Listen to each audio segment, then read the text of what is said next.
The sun had barely risen over Chennai when Lakshmi Pichai stepped into her small kitchen.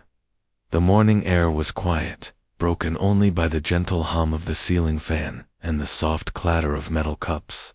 Her hands moved with habit, pouring water into a steel pot, sprinkling crushed ginger, and adding fresh tea leaves. The smell of chai began to rise, warm and familiar, like every morning of her life. But today was different. In the other room, Sundar Pichai sat silently, staring at a pressed kurta on the bed. His fingers trembled slightly. He had spoken to presidents, led global teams, and managed billion-dollar decisions. Yet nothing made him feel more nervous than what was about to happen today. His mother, Lakshmi, was going to meet the Prime Minister of India. AMMA. Are you sure you want to do this? Sundar asked softly. Lakshmi turned around with a small smile. Her sari was plain cotton, faded from years of wear. She had one gold bangle on her wrist, the same one her mother gave her on her wedding day. He is a guest, she said gently, and guests deserve tea. Sundar couldn't argue. Deep inside, he knew this moment was bigger than him, bigger than titles or fame. It was about where they came from. It was about values. As the car pulled into the narrow lane of their old neighborhood, curious eyes peeked from windows. Some children whispered, pointing at the black SUV, while others ran barefoot beside it, trying to catch a glimpse. Narendra Modi stepped out, dressed in his simple kurta pajama. The street fell silent. It wasn't every day the Prime Minister visited a humble home, and certainly not the childhood home of the Google CEO. Lakshmi stepped forward with folded hands, her head slightly bowed. Sundar watched as his mother, without any hesitation, offered a small cup of chai to the most powerful man in the country. Welcome to our home, she said. Please drink while it's hot. Modi took the cup with both hands. He looked at Lakshmi with respect. The moment felt timeless. Sundar whispered under his breath, "That's leadership." What followed was not a formal discussion or a political exchange. It was a conversation between two people who came from simplicity, who had walked barefoot, who knew the price of rice and the value of hard work. When Sundar was young, Lakshmi said with a shy smile, he would cry if his dough was too crispy. Now he manages engineers smarter than all of us. Modi laughed softly. He didn't become a leader in Silicon Valley just by learning code. He became one because someone taught him kindness. Lakshmi looked down, her voice lowered. I never taught him to win. I only taught him not to step on others. Those words stayed in the room, floating in the air longer than any applause. But just as the mood began to lighten, a knock came at the door. It wasn't expected. 2 security officers entered, whispering into the ear of the Prime Minister. His expression changed. We may have a situation, he said, standing slowly. Sundar stood too, his instincts kicking in. His team had taught him crisis management. He knew that when powerful people stood up mid-conversation, something serious was unfolding. What happened? Lakshmi asked, concerned. Modi looked at her kindly. Please, stay inside. You've already done your part. Your tea gave me strength. As they stepped out, Sundar remained, his hands clenched. He didn't want to leave her alone. But something in his heart said this day was not over yet. He turned to Lakshmi. Amma, do you trust me? She smiled again. Always. But first, drink your tea. He laughed, tears hidden in his eyes. He picked up the cup she had made for him earlier and took a long sip. Outside, cameras were beginning to gather. News vans blocked the street. Someone had leaked the Prime Minister's visit. The world was watching. But inside that small home, a mother sat on the floor, wiping the edge of a teacup with the edge of her sari, ready to serve anyone who came in, because in her heart, no one was too big for kindness, and no one was too small to be heard. That was how she raised Sundar, and that was the lesson he carried into every boardroom, every country, every challenge. He didn't learn leadership from books. He learned it in a kitchen filled with chai and silence, in moments like these, when power met humility and chose to sit down. And in that quiet moment, before he stepped outside to face the world, Sundar whispered again, louder this time, "That's leadership." The streets outside were loud now. Reporters had arrived from every direction. Microphones waved like flags, cameras clicked like angry insects, and questions filled the air like smoke. Why is the Prime Minister here? Is this about a tech partnership? Will Sundar Pichai invest in Indian startups? But none of them knew the truth.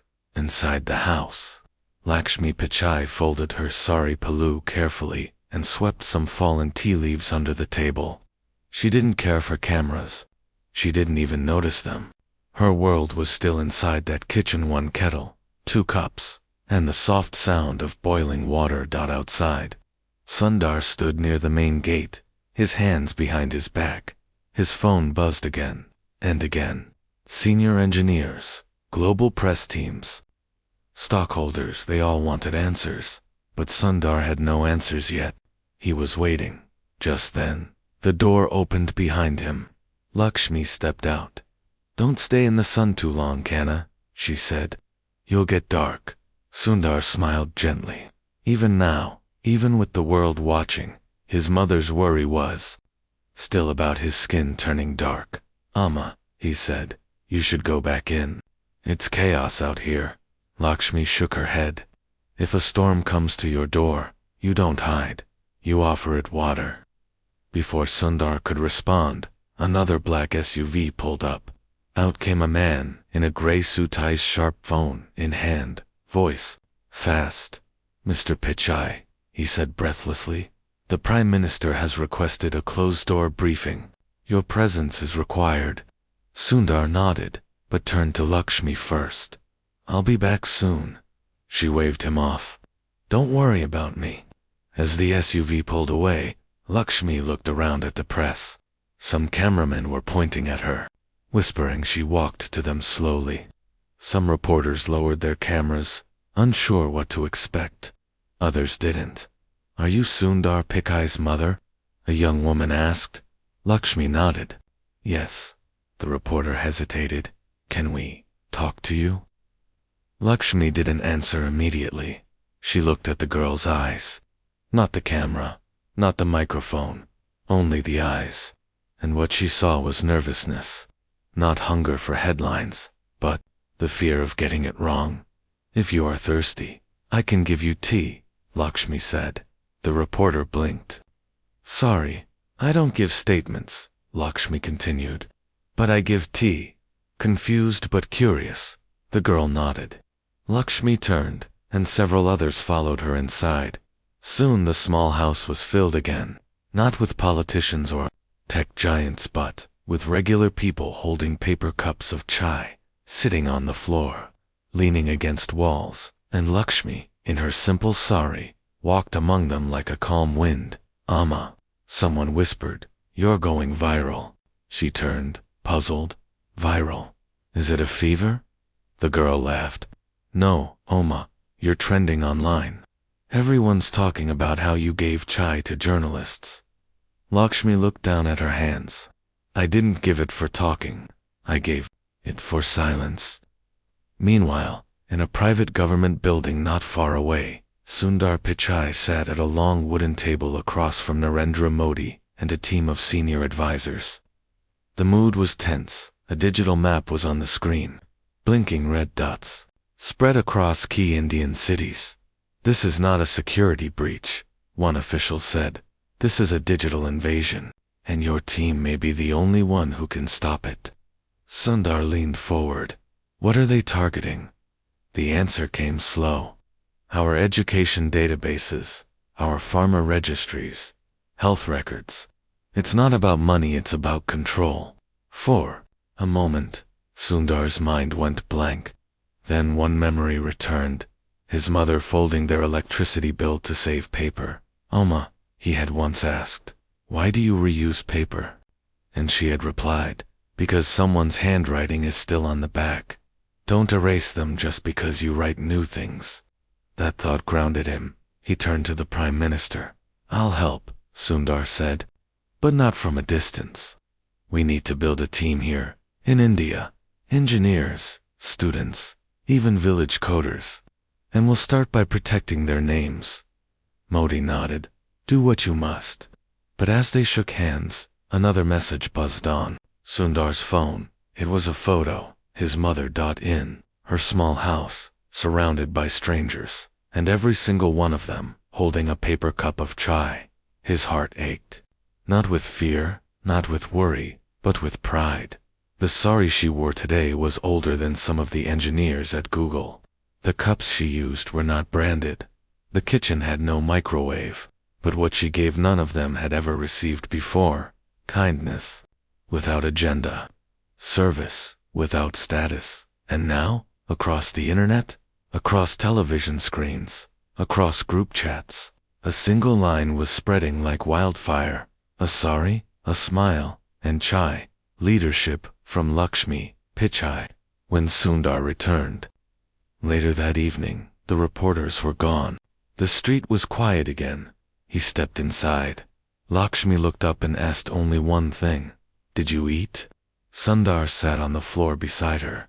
"Not yet." "Then wait," she said. "I'll heat some rice." He watched her walk to the kitchen.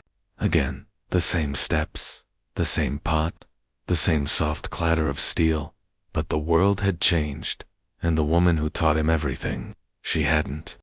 Late at night, after the news had stopped buzzing and the lights of the street had dimmed, Lakshmi Pichai sat alone at the edge of her bed. Sundar had gone to rest after a long day. Her old wooden cupboard creaked as she opened the bottom drawer, the one she hadn't touched in years. Inside was a faded envelope. The paper was thin now, corners curled like dried leaves. She took it out with both hands, as gently as one would hold a newborn child. She remembered this letter. It was from Sundar's school days, a letter she never showed anyone. She unfolded it and began to read slowly, lips moving with every word, eyes wet from memory. "Dear Uma, if I ever become something big, I will not forget the lady who made me dream with her stories and her SAMBAR. You may not know computers, but you taught me how to reset my mind every time I failed. If the world ever claps for me, I'll know they are clapping for your silence. Love, Sundar." Lakshmi closed her eyes. Her fingers touched the paper like it was a temple wall. She remembered the day she found the letter hidden in his old school bag. Years ago, when he had left for college, a soft knock came from the door. Sundar's voice was sleepy. "You okay?"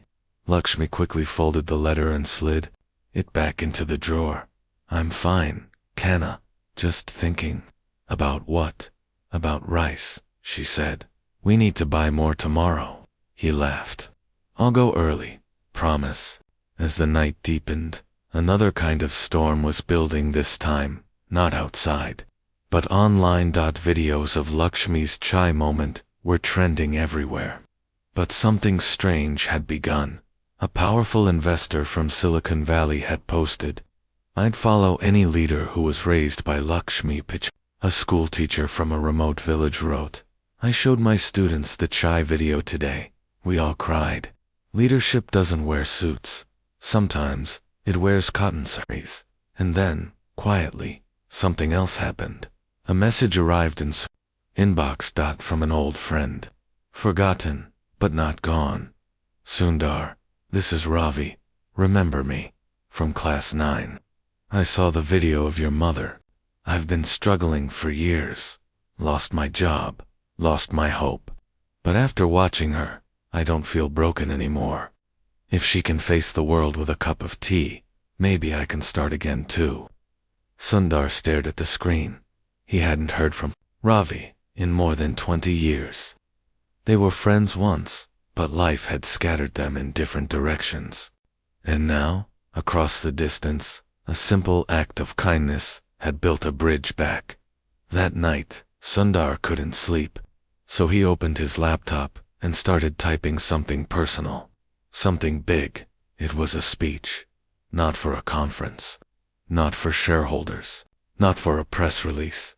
It was for students, for dreamers, for people like his Amma. He titled it, The Power of Chai, and the Woman Who Poured It. He didn't use fancy words. He didn't quote books. Instead, he wrote stories, like the time Lakshmi walked 2 kilometers to buy school books for him, because she didn't want him to feel poor at school, or the day she refused a free television, because she said, "My children should see the world, not just watch it," or the night when their roof leaked, and she held a steel plate under the drip and sang old songs so the children wouldn't cry by morning. The draft was done. Sundar closed the laptop and walked outside. The air was cool, fresh after the long day.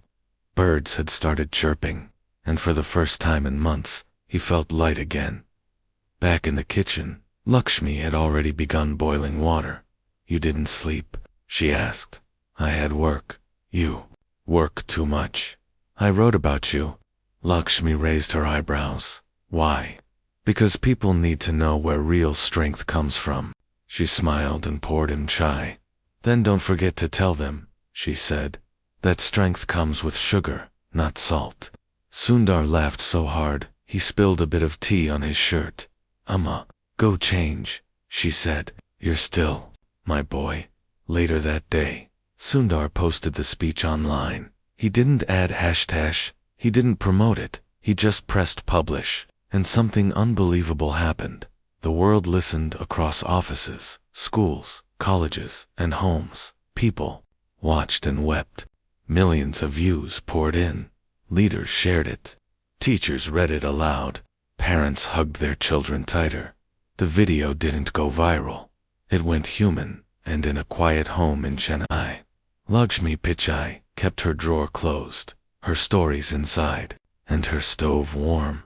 Because while the world clapped for Sundar, she still measured her success by how full her children's plates were, and to her, that was enough.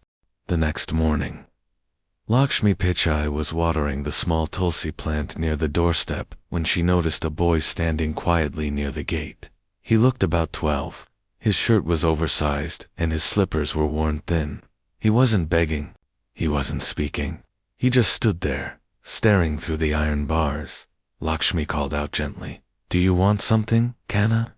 The boy shook his head quickly but didn't walk away.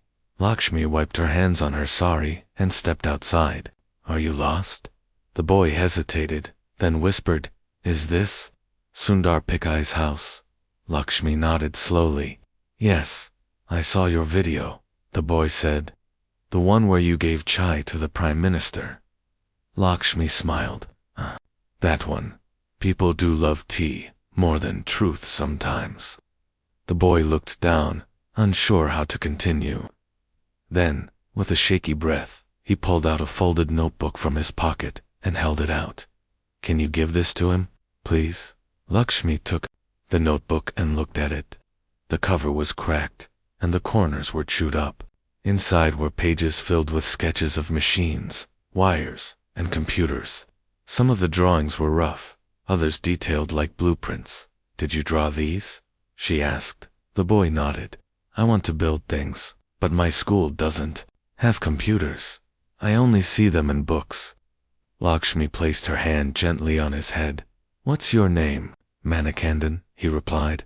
"Come inside, Manikandan." He stepped back, surprised. No, I just came to give this. I don't want anything. Really." Lakshmi's eyes softened. "Chai is not something you ask for. It is something given. And when someone offers you a seat, it means you belong." He hesitated, then followed her in. As he sat on the floor, Sundar walked in from the back room. He paused, surprised to see a young stranger in their living room. "Uma?" he asked. Lakshmi handed Sundar the notebook. "He brought this for you." Sundar flipped through it slowly. He saw passion, raw talent, and deep hunger not for food, but for opportunity. "These are really good," Sundar said. "How long have you been drawing?" "Since I was 7, Manikandan said. "I try to fix old radios. Sometimes they catch fire." Sundar chuckled. "That means you're learning." Manikandan looked up, his voice small. Do you think someone like me can become someone like you? Sundar knelt beside him. Someone like you doesn't need to become me. You'll become the first man. Lakshmi. The boy's eyes lit up. But how? He whispered. I don't even have internet. Sundar looked at his mother. She nodded slightly, as if giving silent permission. We'll figure it out, Sundar said. I promise. That afternoon, Sundar called a quiet meeting with his core team from Google. It wasn't about business. It was about a boy with no shoes and a notebook full of ideas. We need to do more, Sundar said.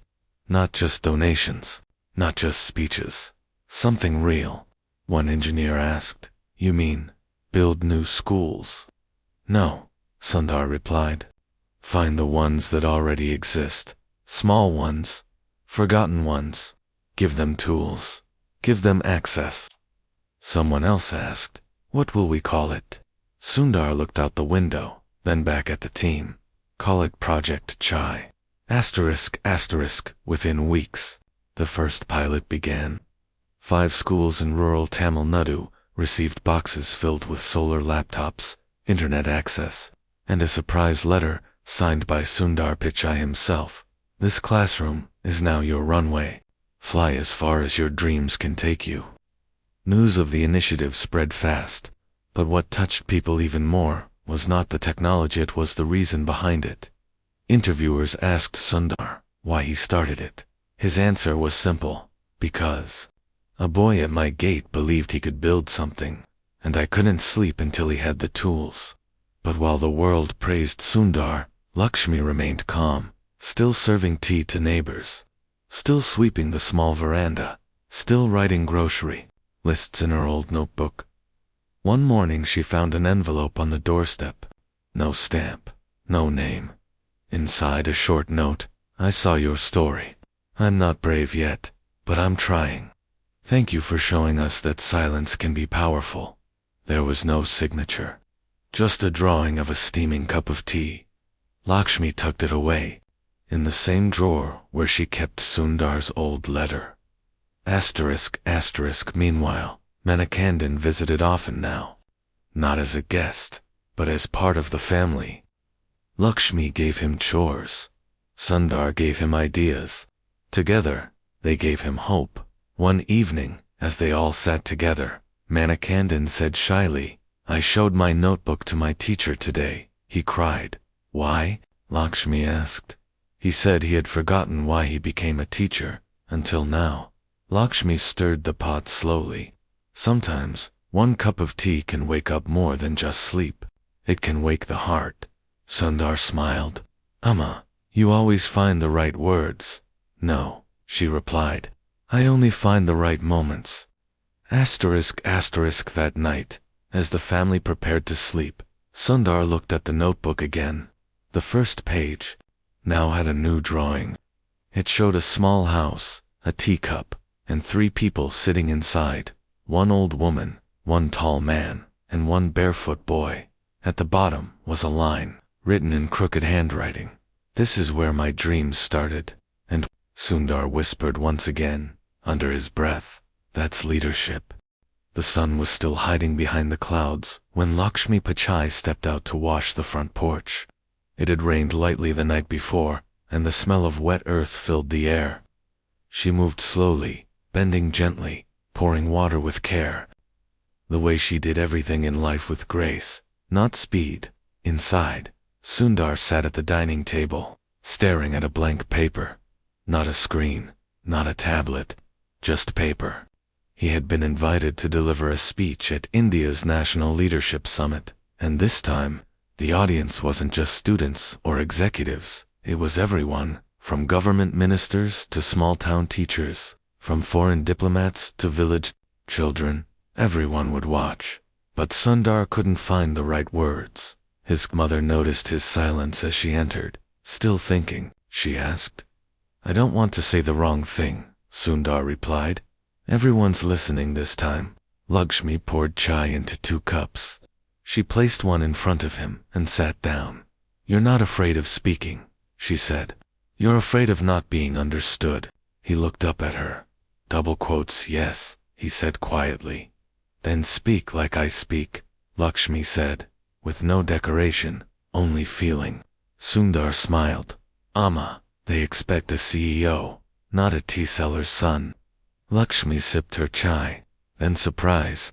Them, asterisk, asterisk. The next day, the venue was overflowing. Banners flew in the wind. Media vans filled the outside gates. Security guards stood at every entrance. Lakshmi stood quietly in the wings, wearing a fresh cotton sari and holding a small steel box in her hands. A few organizers tried to usher her into a private lounge, but she refused. I'll stand here, she said. I've stood most of my life. Today is no different. The anchor stepped up to the stage. Ladies and gentlemen, he said, please welcome the pride of India, the global face of innovation, the CEO of Google, Sundar Pichai. The applause was thunderous. Sundar walked onto the stage, calm but thoughtful. He stood at the podium, looked at the crowd, then turned his eyes to the first row. Lakshmi wasn't there. She stood near a back curtain, hidden from the lights. Sundar took a deep breath. When I was 10, he began, I got my first electric shock. I was trying to fix an old fan in our home. My mother ran in, shouting, and slapped my hand away from the wire. The audience laughed softly. She wasn't angry. Sundar continued. She was scared. But then she said something I never forgot. She said, don't be afraid to try again. Just don't try the same mistake twice. He paused. I stand here today not because I was fearless. I stand here because someone stood behind me, even when I failed. The hall fell silent. My mother taught me that leadership is not about speaking louder. It's about listening longer. It's not about climbing fast. It's about lifting someone as you climb. He looked down, then up again. And sometimes, leadership looks like this. He turned toward the wing and called out softly. Lakshmi stepped forward slowly, unsure. The spotlight shifted to her. The audience leaned in, curious. Sundar walked to her, took the steel box from her hand, and opened it. Inside were 10 cups of chai. He held one up. This is the same tea my mother made the day she welcomed the Prime Minister into our home.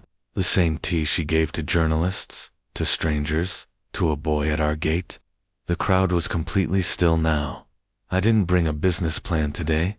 I brought her chai, because this is the strategy that built me. Care, patience, and a cup of tea. Some people smiled. Others had tears in their eyes. He handed the first cup to the anchor dot, then one to a student, then to a teacher, and then, slowly, to the rest of the front row. Lakshmi didn't speak. She just stood there, her hands folded, her eyes full, her heart quiet. As Sundar turned back to the microphone, he said one final thing. If you want to build the future, first go home. Sit with your mother, drink her tea, listen to her stories. The next big idea won't come from a machine. It will come from memory. Asterisk, asterisk. Later, as the crowd dispersed, people came forward, not to ask questions, but to say thank you. A teacher said, I'll never rush through class again. I'll make time for silence. A soldier said, I'm sending this video to my mother tonight. A foreign journalist asked Lakshmi, how do you feel, ma'am, now that your son has become the voice of a nation? Lakshmi looked confused. He was always my son, she said. That is enough. Asterisk, asterisk. That evening, back at home, as the lights dimmed and the city outside grew quiet again, Lakshmi opened her drawer and placed the speech paper inside, next to Sundar's old letter and the boy's chai drawing, each one a small moment, each one a part of a larger story. As she closed the drawer, Sundar walked in and hugged her from behind. You made me proud today, he whispered. She smiled.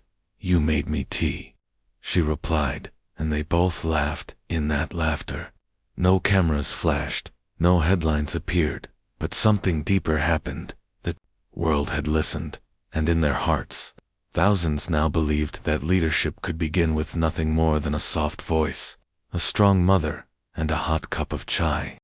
2 weeks passed. The speech had circled the globe. Millions had watched it. Schools played it in morning assemblies. College students quoted it in interviews. One young man even tattooed the words, "Listen longer, climb slower" on his arm. But, in the small house in Chennai, everything stayed the same. Lakshmi still woke before sunrise. She still made tea exactly the same way. Sundar still helped her wash the cups when he could, though she always said he didn't do it properly. One morning, as Lakshmi opened the front door to sweep the steps, she noticed something strange. A small crowd had gathered across the street. Children. They were staring at her wall. Lakshmi walked out slowly, holding her broom. When she turned the corner, her hand dropped to her side. Someone had painted a mural on the wall of their house, in simple colors. It showed her in her cotton sari holding a steel cup of chai. Next to her, a line written in Tamil, "Lead with kindness, speak with silence, serve with love." Below that, in English, "From the kitchen of Lakshmi Pichai." Lakshmi didn't know what to say. She stood still, then turned to the children. "Who did this?" she asked gently. A small girl stepped forward, barefoot and shy. She raised her hand. "My brother paints. We wanted to thank you." Lakshmi looked at the wall again, then at the girl. "Thank me for what?" "For showing us that our Uma is also a leader. She just doesn't have a microphone." Lakshmi sat down on the step and covered her face for a moment. Not because she was sad, but because her heart was too full. Later that day, Sundar came home from a meeting in Delhi. As soon as he stepped out of the car, he saw the wall. He froze. He whispered, "Did you ask them to do this?" Lakshmi shook her head. "They did it on their own." He smiled. "It's beautiful." She looked at him with a soft warning. "Don't start thinking you're the only one people want to see." He laughed. "I never thought that." Lakshmi smiled back. "Good. Now help me with the shopping list." By evening, more people had come to see the mural. Some took pictures. Others lit small lamps near the wall. One man left a letter folded under a rock. Sundar picked it up later. It read, "I was ready to give up, on my job, on myself. Then I saw you too, and something inside me moved. I think it was my courage waking up again." He placed the letter gently in Lakshmi's drawer, next to the others. The next morning, Lakshmi was invited to a government school nearby. The principal wanted her to speak to the children. "Me?" she asked. "What would I say?" "Whatever you feel," the teacher replied. Lakshmi agreed, but instead of standing on the stage, she sat on the floor with the children. She held a small steel cup and told them stories, not about politics, not about technology, but about growing brinjal in the backyard, about how to share one mango between 3 siblings, about how her husband used to fix old radios on the roof, and in between her stories, she said things like, "When your voice is small, speak softly, but keep speaking. Don't fear people who laugh at your dreams. Fear the day you stop dreaming. If your house has only 2 spoons, learn to eat with your fingers, but never stop feeding others." By the end of the hour, the children were leaning forward, their eyes wide. One girl asked, "Auntie, were you scared of big people?" Lakshmi smiled. "Yes, always. But I smiled anyway. Sometimes, that's all you need." The video of that school visit went viral again. People wrote poems. Musicians made songs with her words. One bakery in Hyderabad created a new item called Lakshmi Chai buns. And yet, Lakshmi still wore the same sari, still used the same stove, still sat on the floor to eat. One night, Sundar said, "Amma, why don't you want something bigger? A better house? More space? You can have anything now."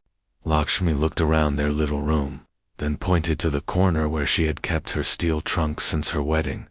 This house has enough space for my trunk, my cups, and my children, she said. What else do I need? Sundar didn't argue. He sat beside her and took her hand.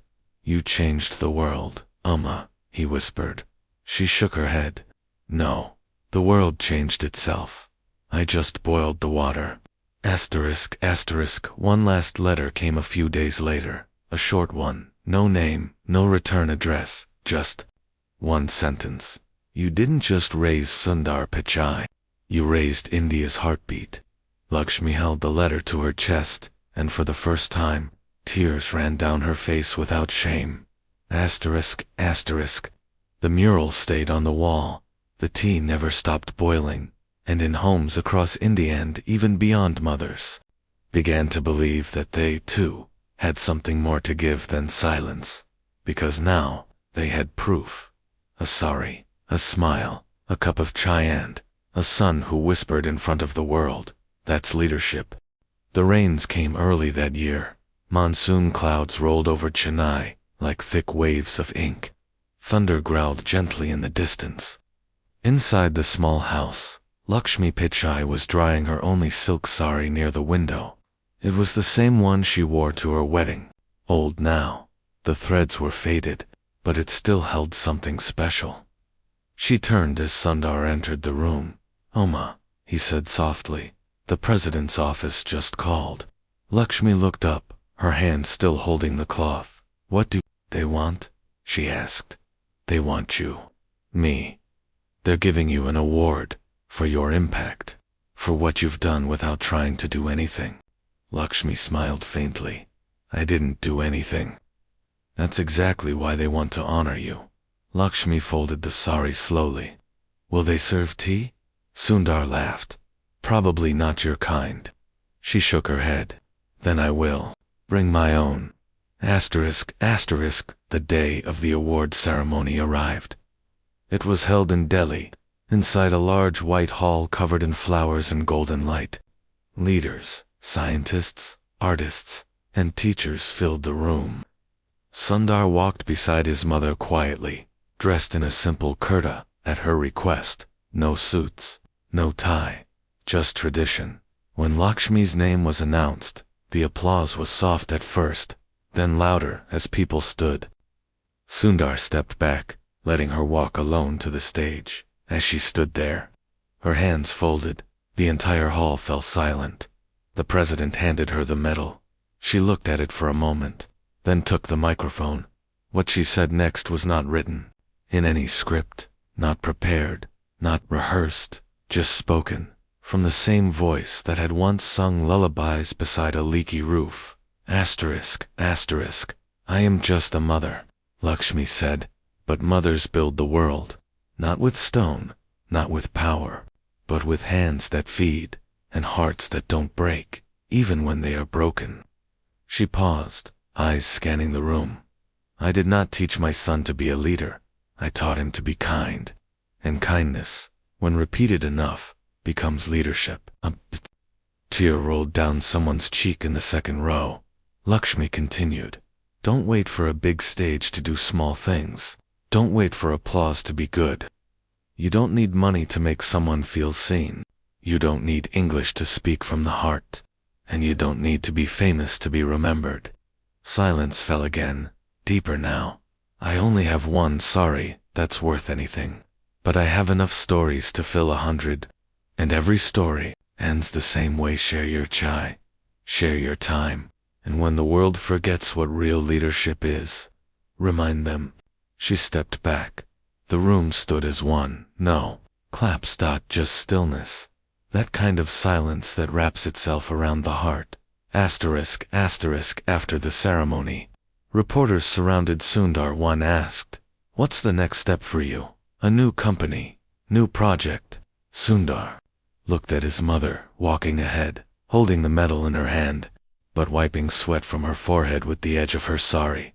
He smiled. I'm going wherever she's going, he said, because every project I'll ever lead starts with her. Asterisk, asterisk. Back home in Chennai, a few weeks later, Lakshmi sat by the window, sipping tea when she noticed something. Again. Letters. Piles and piles of letters had begun arriving at her doorstep, from schoolgirls in Rajasthan. From grandmothers in Punjab, from young men in Kerala. One letter read, "My mother doesn't speak much. But after watching you, she looked me in the eyes and said, maybe my life meant something too. Thank you." Another simply said, "We've never met, but I think my Uma is your twin soul." Lakshmi asked Sundar, "What do I do with all these?" He said, "We'll build something." "What?" "A place where their voices can be heard. A place where every Amma can tell her story." Lakshmi nodded. "But we'll serve chai." "Always," Sundar replied. Months later, a small center opened in Chennai. It wasn't called a foundation or trust, just a name painted on a white wall with a single brush, Uma's voice. Inside, there was no stage, no big chairs, just rugs, small microphones, free tea, and notebooks for anyone who wanted to write. Women came, they shared poems, memories, grief, laughter, and for the first time, they spoke not because someone asked them to, but because someone finally listened. On the first day, Lakshmi stood in front of the group and said, "Every life has two rooms, one where we live, and one where we dream. Today, both rooms are open." 1 year later, at a leadership conference in New York, Sundar was invited to speak again. As he stepped onto the stage, a large screen lit up behind him, but this time, it didn't show graphs or statistics. It showed a photo, his AMMA sitting on the floor, pouring chai, and Sundar simply said, "Everything you admire in me was first poured into a cup by her." The crowd rose, but Sundar didn't bow. He just looked up at the screen, his heart full. Back in Chennai, Lakshmi was watering her tulsi plant again. The rain had stopped. Birds were chirping. A girl from the neighborhood ran up to her auntie. She said, breathless, "Did you see the TV? They showed your photo." Lakshmi smiled. "What photo? You? With the chai?" Lakshmi laughed and wiped her hands. "Come inside," she said. "I'll make some." The girl followed. Another story was about to be brewed. And so it ended where it began. Not in glass towers. Not in golden halls, but in a kitchen filled with warmth. And a woman who knew that leadership was never about shouting from above. It was about sitting beside offering chai and saying nothing at all, because sometimes silence is the loudest way to lead. And Sundar Pichai, he never forgot. He whispered it once more. That's leadership.